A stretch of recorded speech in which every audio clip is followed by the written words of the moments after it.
Hello everyone and welcome to another royal reading. I'm a bit late today and I only have time for one reading because it's one of those days of singing. Tuesday's my singing day, a little bit hoarse as I always am afterwards. The dog is a little bit hoarse too because he sang along with us, the deaf dog. Very old now, very senile, and but still got a very strong voice and an enormous vocal range. For those of you who are into such things, incredible range from soprano to the deepest bass, and he used it all today. So anyway, I have a rather gloomy tarot deck on the tarot table today. It's the Tarot of the Abyss, a dark tarot deck, and I'm going to look at this rather thorny topic of Prince Harry's mental health. And of course I have to say right at the outset that I am not a mental health expert. I am not diagnosing. I am doing a tarot reading for entertainment purposes, expressing my opinions, speculating, and of course reading energy, archetypal energy, and these royal readings with an archetypal family. And there is a disclaimer in the box below. Please look at it. Please form your own opinion about what's going on with Harry. But we have two cautions that have been expressed recently, and the first one was with Lady C, who is seemingly quite tapped in to royal sources, very close to King Charles and the family, generally the inner circle of the family. She was very clear to say that they're going to be as patient as possible with Harry, with this ridiculous toing and froing and coming and going about the coronation, the attendance at the coronation, because they don't want to put him under pressure, Harry. They don't want to push him over the edge. Those were her words, the edge of reason. Basically concerned about the state of him, the mental health state of him, shall we say, and not wanting to put him under any extra pressure. And seemingly with a history of mental health problems, he's been quite vocal about that. Of course, in his book, in the chat that he did with Oprah, all around town, he talks about his mental health challenges. So it's not a secret. It's not something I have to say that is alleged. It is fact that he has mental health problems. But the royal family seemingly concerned about the state of him, and whether perhaps self-harm, those kinds of things. So trigger warning for this reading for those of you who are in a fragile state. Perhaps switch off now. Lady C also talked about the Mayerling Ballet, which I hadn't heard of, but I went and looked. It's based on the music of Liszt, and a very tragic story about royals in, I think, the 19th century, ended in a murder-suicide. I'm not reading on that now. It's in the list of readings to do. Don't have the right frame of mind for it. And again, trigger warning. And we'll get there. I suspect we will get there at some stage. Not now. Now I just want to look at Harry and how he's doing. And there was an article in New Idea. I said two reasons for doing this reading. First, Lady C. Second, an article in an Australian magazine called New Idea. I know that you Aussies seem to call it No Idea. So we take it with a giant pinch of salt, and many stories here on this channel are taken with a giant pinch of salt, grain of salt. But it says, there's so much pressure on Harry, mostly self-inflicted, and it's only a matter of time before he cracks. His oldest friends fear this is going to end in tears, and Harry won't have anyone left to pick up the pieces. They are talking about Harry potentially falling apart amidst legal and family troubles. And of course, the legal troubles, that court case, he arrived full of swagger and then went skulking out a side door when it turned out that his main witness that he was relying on might have made the whole thing up.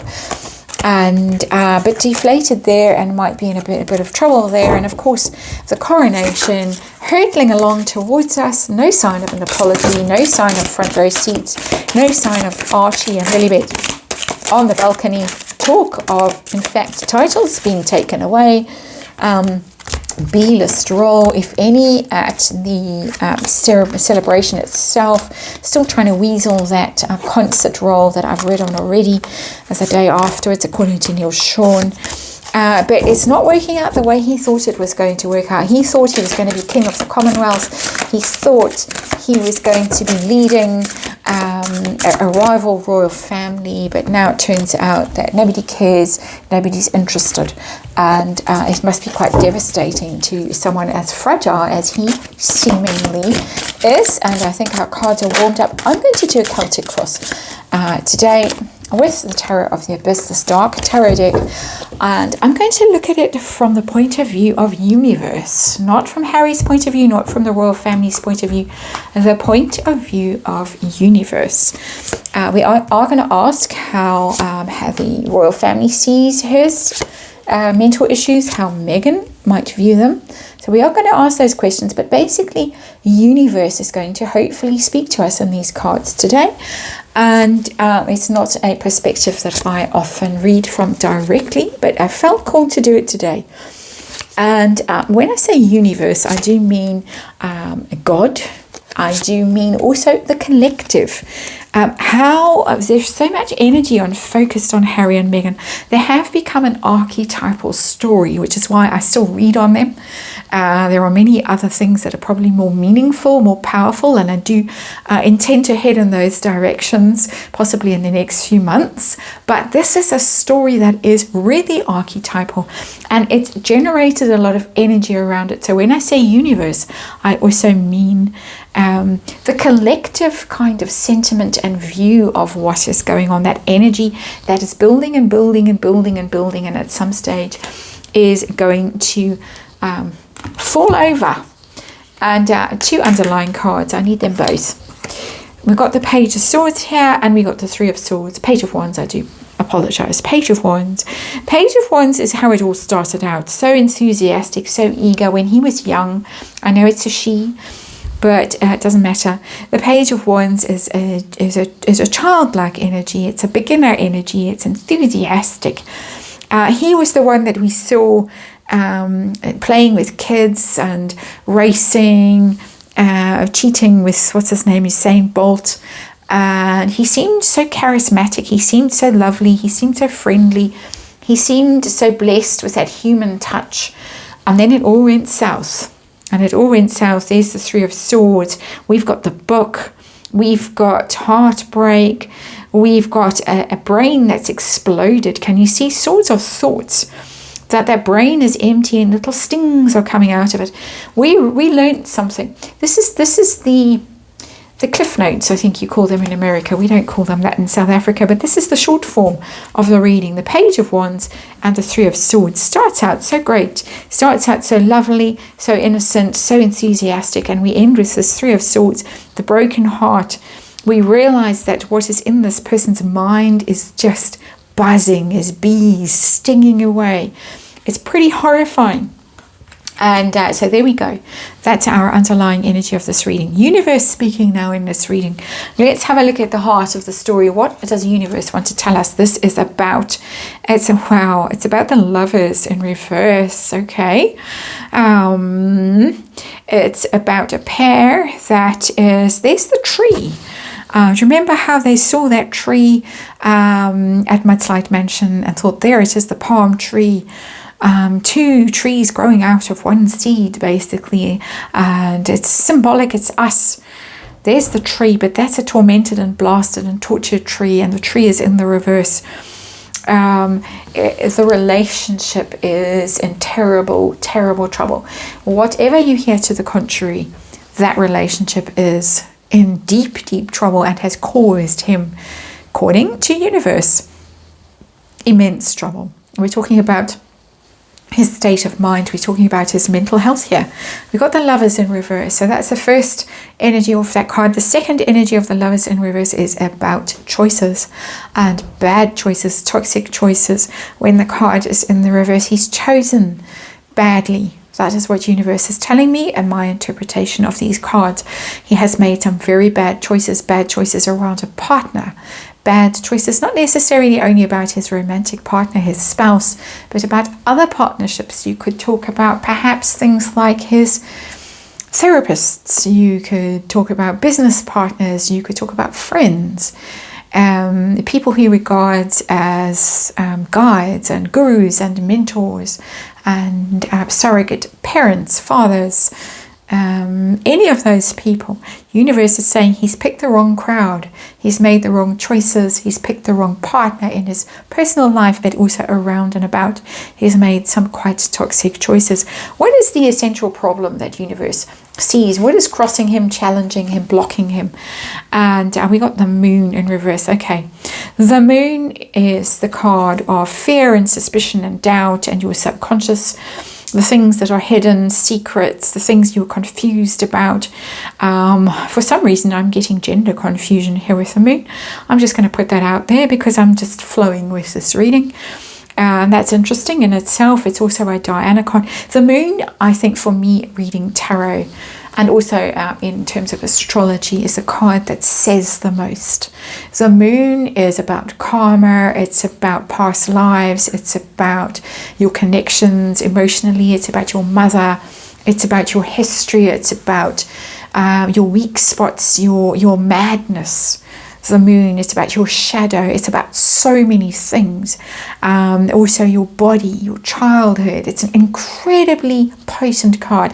It's come out in the reverse. All of those things that I have just mentioned are sources of trouble, says universe.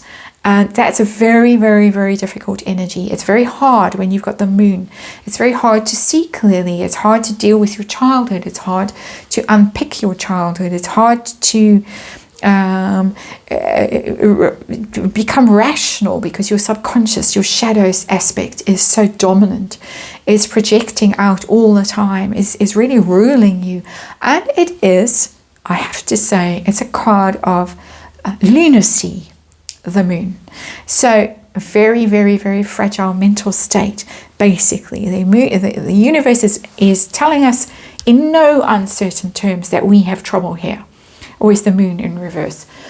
His trouble is actually, his challenge is to find clarity, to deal with all of this stuff, to heal it all. And we all come into this world, into this life with our problems, with our issues. We wouldn't be here if we didn't have problems and issues. This is school, Earth school, and we're all here to learn.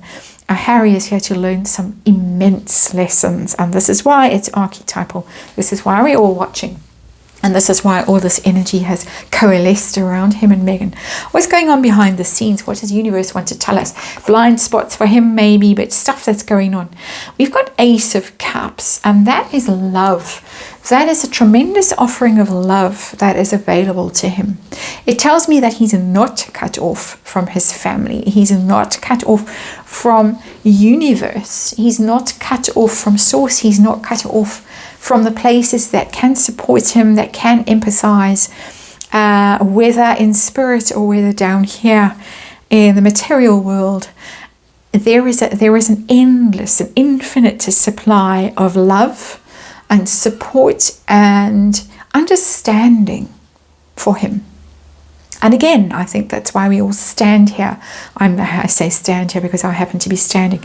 But that's why we're all watching this, we're observing this. Because I'm sure that many of you listening to this reading, watching this reading, have got issues in your life. People in your life you want to cut off. You every day think, why am I still dealing with this person? I need to end this thing. I need to throw them away, basically. And you don't. And that is the Ace of Cups. Royal families in the same boat as many of us are in. When we keep thinking this is ridiculous, any sane person would have cut all ties, abandoned them, given up on them. But no, there's the Ace of Cups, this abundant love, a love that just keeps flowing. So let's see what the focus is right now. From universe's point of view, from our collective point of view, Page of Swords is a learning card. The Page of Swords is learn from this. I feel it's very much an instruction to us, actually, because it's studying, it's analyzing, it's doing research, it's being cautious, it's being open to truth. The Page of Swords. It's a difficult card for me always when I see that Page of Swords. You can see an element of surrender there. Somebody who has a book, who has a sword, and who has a star. And they're looking up to the star for answers. They're looking for guidance. And I'm sure that Harry himself is looking for guidance. And he certainly has looked in all kinds of places for guidance, as we all look in all kinds of places for guidance. This little Page of Swords ended up on her knees, praying, supplicating, saying, please guide me, please help me, please advise me. The past. Tell us about the past with Harry and his mental health issues. We've read on him many times, but what does universe want to say? Queen of Pentacles, Catherine. Catherine helped him. Catherine stabilized him. Catherine supported him. We have heard, according to the Robert Jobson book, that I think it was Robert Jobson or somebody commenting on it, that they really weren't that close. Catherine wasn't that close. It was all more or less a media story. She laughed at his jokes, but they weren't that close. We were always told brother and sister. She was the sister he'd never had. Not so. But there is a stabilizing influence, a Queen of Pentacles who's grounded, who understands mental health issues because she's been through it with her younger brother. Very supportive, patient. The Queen of Pentacles is very patient, is very sensible. When you're bouncing off the walls, go to the Queen of Pentacles. Queen of Pentacles will just ground you and help you to see things in perspective. But seemingly when there were children around, Harry bouncing in drunk or high or whatever he was, young, very young children around, not so welcome. And you can understand things from the Queen of Pentacles' point of view, and her husband's. Maybe that door closed at some stage and maybe made it very difficult, very lonely for him. Coming up, we have the court case, we have the coronation.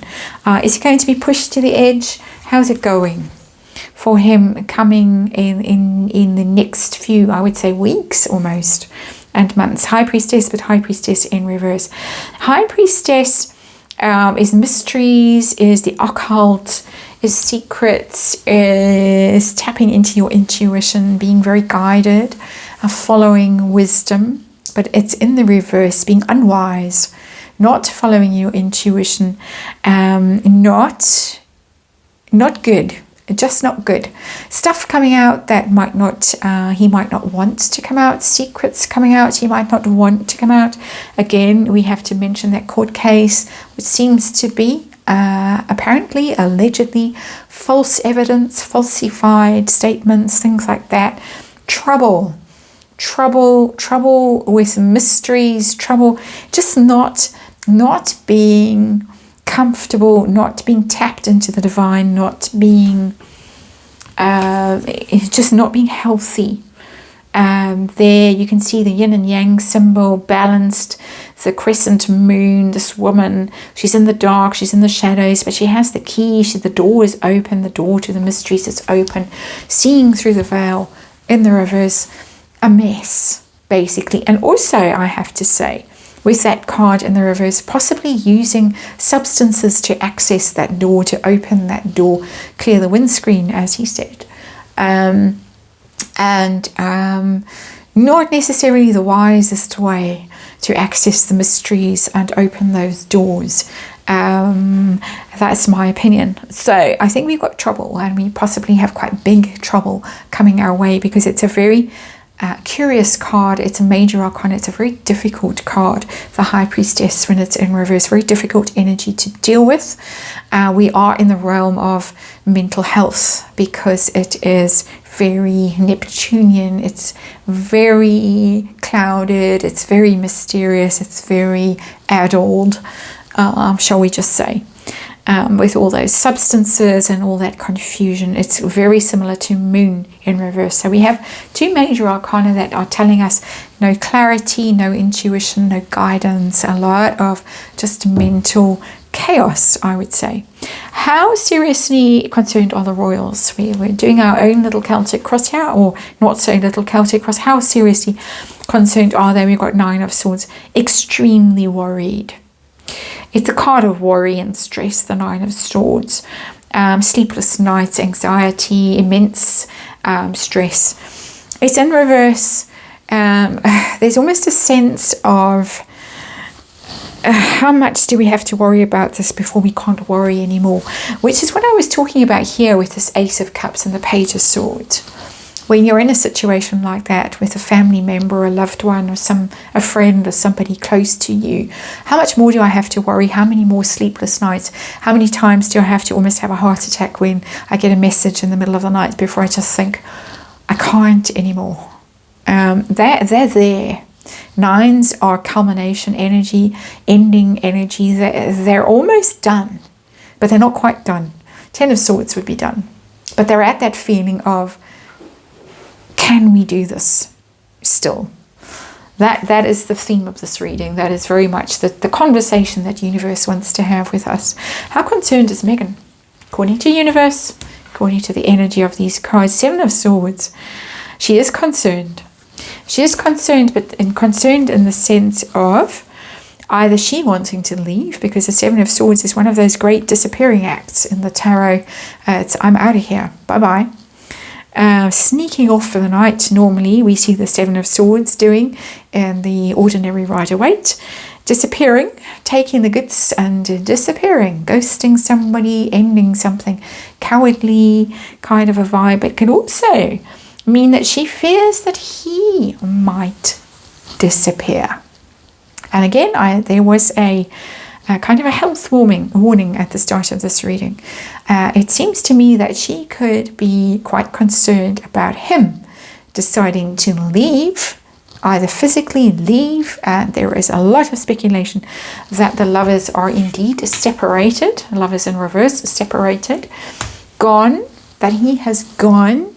But it could also be gone in a more final way than that. And that's as much as I want to say on that card. Hopes and fears. We're back to universe. Hopes and fears right now for this very troubled prince. We got 10 of Pentacles in reverse. That is that this family let go of him. Can you see how the family is holding on here? The 10 of Pentacles, when the card is upright, is your legacy, is your place in the hierarchy, not the hierarchy, your place in generations, the past, the present, the future. That's the 10 of Pentacles.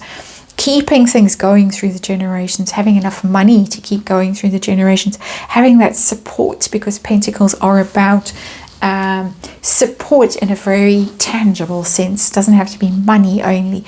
Time spent with someone and listening ear.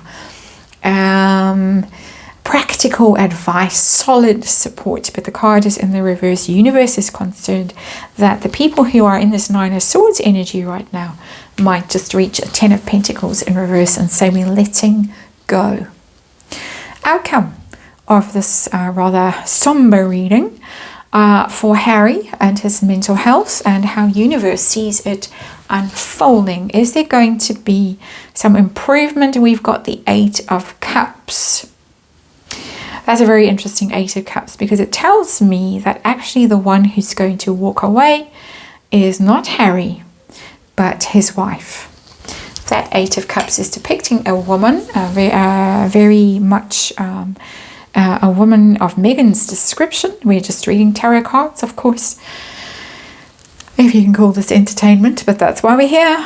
And the 8 of Cups, she's leaving, she's walking away from it, she can't deal with it anymore. It's very difficult for her. 7 of Swords, she reaches the 8 of Cups and she walks away. There is our underlying energy, which is coloured a little bit differently in the light of this outcome card. We have someone who was very optimistic and excited about what she got, but what she got is a whole world of pain. And same goes for him. A whole world of pain. That's your reading. Difficult reading. Thanks for watching it. And I'll see you again tomorrow.